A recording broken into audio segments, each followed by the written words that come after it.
মৰমৰ ছাত্ৰ-ছাত্ৰীসকল capsule coaching centre YouTube চেনেললৈ আপোনালোকক আজি পুনৰবাৰ স্বাগতম।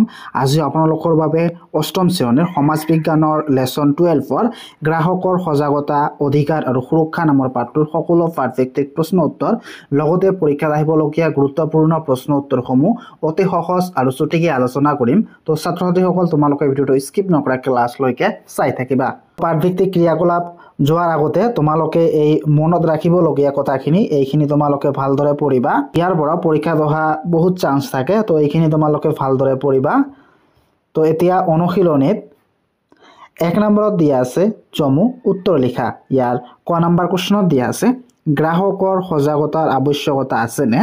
তোমাৰ উত্তৰৰ সাপেক্ষে দুটা যুক্তি আগবঢ়োৱা। তো ইয়াৰ উত্তৰত তোমালোকে লিখিবা গ্ৰাহকৰ সজাগতাৰ আৱশ্যকতা আছে। 1 নম্বৰটো হৈছে গ্ৰাহক সজাগ আৰু সচেতন নহ'লে আৰ্থিকভাৱে লোকচান হ'ব পাৰে। তাৰপিছত 2 নম্বৰটো হৈছে বিক্ৰেতাৰ দ্বাৰা প্ৰতাৰিত হৈ মেদ উকলি যোৱা সামগ্ৰীৰ ক্ৰয় কৰিলে গ্ৰাহকৰ স্বাস্থ্যৰ প্ৰতিও ভাবুকি আহিব পাৰে। তাৰপিছত কোৱেশ্চন খ দিয়া আছে গ্ৰাহক শোষণ কৰাৰ কৌশলসমূহ কি কি? তো উত্তৰত তোমালোকে লিখিবা এজন গ্ৰাহক বিভিন্ন ধৰণে বিক্ৰেতাৰ দ্বাৰা শোষিত হ'ব পাৰে। উদাহৰণস্বৰূপে 1 বস্তুৰ ওজন সঠিকভাৱে নকৰা, 2 ভেজাল বস্তু বিক্ৰী কৰা, 3 বস্তু বা সেৱা উপযুক্ত স্থান বিশিষ্ট নোহোৱা, 4 ক্ৰয় কৰা বস্তু বা সেৱাৰ ৰচিদ নিদিয়া বা অশুদ্ধকৈ দিয়া।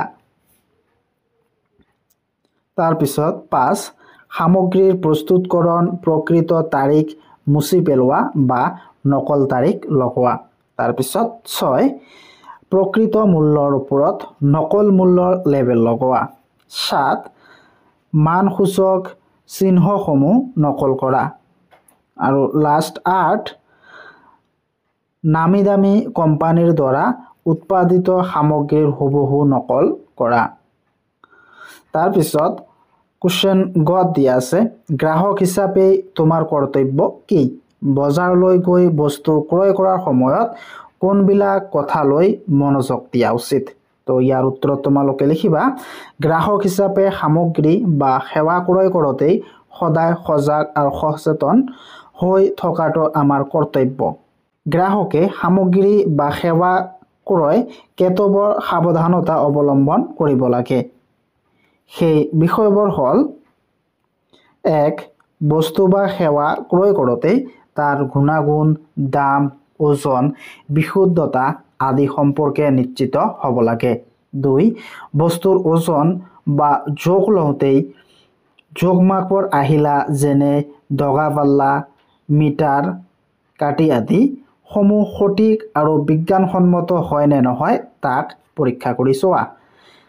3 যিকোনো বস্তু কিনাৰ পিছত বস্তুৰ বিৱৰণ আৰু মূল্য লিখা থকা ৰচিদ বিচৰা। 4 বিভিন্ন ক্ষেত্ৰত উৎপাদিত সামগ্ৰীসমূহৰ বাবে চৰকাৰে নিৰ্ণয় কৰা মানসূচী চিহ্নসমূহ যেনে egg mark, ISI mark, hallmark, FPO আদি চিহ্ন ক্ৰয় কৰাৰ সামগ্ৰীত আছে নে নাই তাক পৰীক্ষা কৰি চোৱা। 5 দীৰ্ঘস্থায়ী সামগ্ৰীৰ ক্ষেত্ৰত বিক্ৰেতাৰ পৰা গ্যাৰাণ্টি বা ৱাৰেণ্টি কাৰ্ড বিচৰা। 6 পেকেটযুক্ত বস্তু কিনাৰ ক্ষেত্ৰত উৎপাদনৰ তাৰিখ, মেদ উকলা তাৰিখ, MRP মানে কি সৰ্বোচ্চ খুচুৰা মূল্য লক্ষ্য কৰা আদি। তাৰপিছত কোৱেশ্চন ঘ দিয়া আছে গ্ৰাহকৰ অধিকাৰ মানে কি? কেইটামান এনে অধিকাৰৰ বিষয়ে চমুকৈ আলোচনা কৰা। তো ইয়াৰ উত্তৰত তোমালোকে লিখিবা আমাৰ দেশৰ সকলো নাগৰিকেই গ্ৰাহক হিচাপে কিছুমান অধিকাৰ উপভোগ কৰিব পাৰে। এইবোৰকেই গ্ৰাহক অধিকাৰ বোলে। গ্ৰাহক সকলে লাভ কৰা অধিকাৰসমূহ হৈছে 1 বস্তু বা সামগ্ৰী বা সেৱা ক্ৰয় কৰোঁতে বস্তুবোৰ সন্দৰ্ভত যিকোনো তথ্য গ্ৰাহক এজনে বিক্ৰেতাৰ পৰা আহৰণ কৰিব পাৰে। উদাহৰণস্বৰূপে সামগ্ৰীৰ মূল্য, ওজন, বিশুদ্ধতা, গুণাগুণ আদি বিচাৰ কৰিব পাৰে। বিক্ৰেতাই উক্ত তথ্যসমূহ গ্ৰাহকক প্ৰদান কৰিবলৈ বাধ্য। তাৰপিছত 2 বস্তু সামগ্ৰী বা সেৱা ক্ৰয় কৰাৰ সময়ত সেই সম্পৰ্কত গ্ৰাহকৰ যদি কিবা অভাৱ অভিযোগ থাকে সেইবোৰ সুৰক্ষা সীমিত বা গ্ৰাহক আদালতত দাখিল কৰিব পাৰে। গ্ৰাহকে আইনী ব্যৱস্থা গ্ৰহণ কৰি নিজৰ সমস্যা নিৰাময় কৰিব পাৰে। তাৰপিছত কোৱেশ্চন 9 দিয়া আছে চৰকাৰে গ্ৰাহকৰ সুৰক্ষাৰ বাবে গ্ৰহণ কৰা পদক্ষেপসমূহৰ বিষয়ে চমুকৈ আলোচনা কৰা।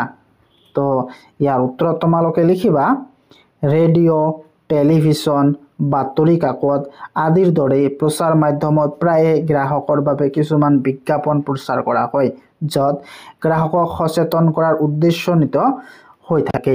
চৰকাৰৰ জনসংযোগ বিভাগে এনে কামবোৰ দায়িত্ব লয়।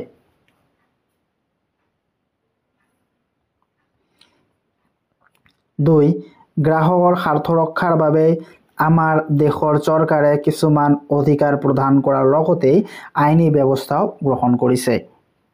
সেইবোৰৰ ভিতৰত ক গ্ৰাহকক অধিকাৰৰ মান্যতা প্ৰদান, খ গ্ৰাহকৰ অধিকাৰ ৰক্ষাৰ বাবে জিলা, ৰাজ্যিক আৰু ৰাষ্ট্ৰীয় পৰ্যায়ত গঠিত গ্ৰাহক সুৰক্ষা আইন, গ গ্ৰাহকৰ বিবাদ নিষ্পত্তিৰ বাবে জিলা, ৰাজ্যিক আৰু ৰাষ্ট্ৰীয় বিবাদ নিষ্পত্তিকৰণ ফৰ্ম গঠন ইত্যাদি।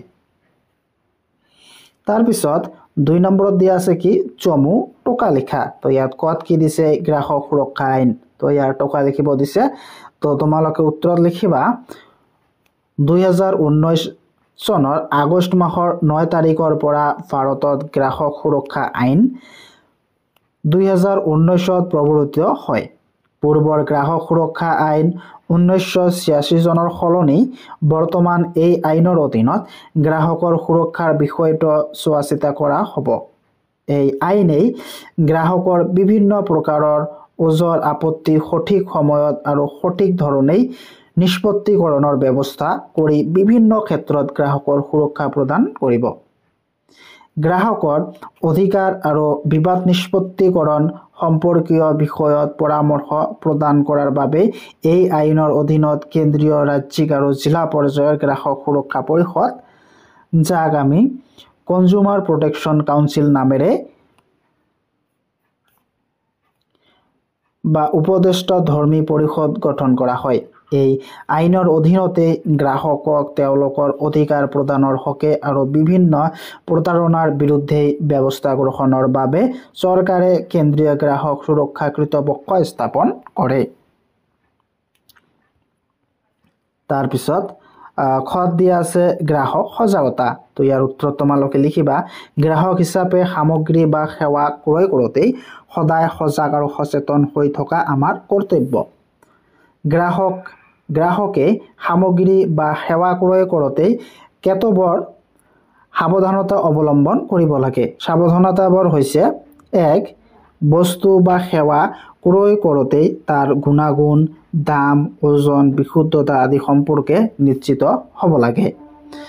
2 বস্তুৰ ওজন জোখ লওঁতে জোখ মাপৰ আহিলা যেনে দগা পাল্লা, মিটাৰ কাঠি আদিসমূহ সঠিক আৰু বিজ্ঞানসন্মত হয় নে নহয় তাক পৰীক্ষা কৰি চোৱা উচিত। 3 যিকোনো বস্তু কিনাৰ পিছত বস্তুৰ বিৱৰণ আৰু মূল্য লিখা ৰচিদ বিচৰা। তাৰপিছত 4 বিভিন্ন ক্ষেত্ৰৰ উৎপাদিত সামগ্ৰীসমূহৰ বাবে চৰকাৰে নিৰ্ণয় কৰা মানসূচক চিহ্নসমূহ যেনে এক মাৰ্ক, ISI মাৰ্ক, হল মাৰ্ক, FPO আদি চিহ্ন ক্ৰয় কৰা সামগ্ৰীত আছে নে নাই তাক পৰীক্ষা কৰি চোৱা। 5 দীৰ্ঘস্থায়ী সামগ্ৰীৰ ক্ষেত্ৰত বিক্ৰেতাৰ পৰা গ্যাৰাণ্টি বা ৱাৰেণ্টি আছে নে নাই তাক লক্ষ্য কৰা। 6 পেকেটযুক্ত বস্তু কিনাৰ ক্ষেত্ৰত উৎপাদনৰ তাৰিখ, মেদ উকলা তাৰিখ, MRP যেনে সৰ্বোচ্চ খুচুৰা মূল্য লক্ষ্য কৰা উচিত। তাৰপিছত গত দিয়া আছে গ্ৰাহক প্ৰতাৰণা। তো ইয়াৰ উত্তৰত তোমালোকে লিখিবা গ্ৰাহক হিচাপে আমি সদায় সচেতন হৈ থাকিব লাগে। আমি বিক্ৰেতাৰ দ্বাৰা যাতে প্ৰতাৰিত নহওঁ তাৰ প্ৰতিও নজৰ ৰাখিব লাগিব। এজন গ্ৰাহক বিভিন্ন ধৰণে বিক্ৰেতাৰ দ্বাৰা প্ৰতাৰিত হ'ব পাৰে, যেনে 1. বস্তুৰ ওজন সঠিকভাৱে নকৰা, 2. ভেজাল বস্তু বিক্ৰী কৰা, 3. বস্তু বা সেৱা উপযুক্ত স্থান বিশিষ্ট নোহোৱা, 4. ক্ৰয় কৰা বস্তু বা সেৱাৰ ৰচিদ নিদিয়া বা অশুদ্ধকৈ দিয়া, 5. সামগ্ৰীৰ প্ৰস্তুতকৰণৰ প্ৰকৃত তাৰিখ মুছি পেলোৱা বা নকল তাৰিখ লগোৱা, 6. প্ৰকৃত মূল্যৰ ওপৰত নকল মূল্যৰ লেবেল লগোৱা, 7. মানসূচক চিহ্নসমূহ নকল কৰা, 8. নামী দামী কোম্পানীৰ দ্বাৰা উৎপাদিত সামগ্ৰীৰ হুবহু নকল কৰা, আৰু 9. ডাক সেৱা, টেলিফোন বা ইণ্টাৰনেট যোগে অৰ্ডাৰ কৰা বস্তু সময়তে আদায় নিদিয়া আদি। তাৰপিছত ঘৰত দিয়া আছে গ্ৰাহকৰ অধিকাৰ। তো ইয়াৰ উত্তৰত তোমালোকে লিখিবা, আমাৰ দেশৰ সকলো নাগৰিকৰ গ্ৰাহক হিচাপে কিছুমান অধিকাৰ উপভোগ কৰিব পাৰে, সেইবোৰকে গ্ৰাহক অধিকাৰ বোলে। গ্ৰাহক অধিকাৰ লাভ কৰাৰ অধিকাৰসমূহ হ'ল, গ্ৰাহকসকলে লাভ কৰা অধিকাৰসমূহ হৈছে: 1. যিকোনো বস্তু কিনোতে বস্তুৰ মূল্য, ওজন, বিশুদ্ধতা, গুণাগুণ আদিৰ বিচাৰ কৰিব পৰা। 2. গ্ৰাহক সুৰক্ষাৰ বাবে গ্ৰাহক সুৰক্ষা সমিতি গঠন কৰা। 3. গ্ৰাহকৰ অভাৱ অভিযোগ আদি গ্ৰাহক সুৰক্ষা সমিতি বা গ্ৰাহক আদালতত দাখিল কৰা। 4. প্ৰয়োজন সাপেক্ষে গ্ৰাহক সুৰক্ষা আইনৰ সহায় লোৱা। 5. প্ৰতাৰণা কৰা বিক্ৰেতাৰ বিৰুদ্ধে শাস্তিমূলক ব্যৱস্থা দাবী কৰা। 6. গ্ৰাহক শিক্ষা লাভ কৰাৰ অধিকাৰ আদি। এই অধিকাৰসমূহ ভোগ কৰিবলৈ আমি সকলোৱে আগ্ৰহী আৰু সচেতন হোৱা উচিত। ইয়াক সাব্যস্ত কৰাত আমাক কোনেও বাধা দিব নোৱাৰে।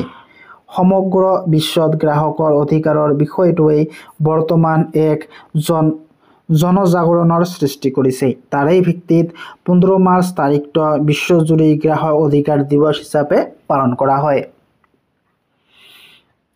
তাৰপিছত দিছে গ্ৰাহক আদালত। ইয়াৰ উত্তৰত তোমালোকে লিখিবা, গ্ৰাহকৰ বিবাদ নিষ্পত্তিকৰণৰ বাবে গ্ৰাহক বিবাদ নিষ্পত্তিকৰণৰ ফৰ্ম গঠন কৰা হয়। ইয়াক গ্ৰাহক আদালত বুলি কোৱা হয়। ইয়াত সকলো শ্ৰেণীৰ গ্ৰাহকে উপযুক্ত তথ্য প্ৰমাণ দাখিল কৰি অভিযোগৰ সুফল লাভ কৰিব পাৰে। এনে ফৰ্মসমূহ 3টা পৰ্যায়ত গঠন কৰা হয়, যেনে: ক. জিলা ভিত্তিত জিলা বিবাদ নিষ্পত্তিকৰণ ফৰ্ম। খ. ৰাজ্যিক ভিত্তিত ৰাজ্যিক বিবাদ নিষ্পত্তিকৰণ ফৰ্ম। তাৰপিছত গ. ৰাষ্ট্ৰীয় ভিত্তিত ৰাষ্ট্ৰীয় বিবাদ নিষ্পত্তিকৰণ ফৰ্ম।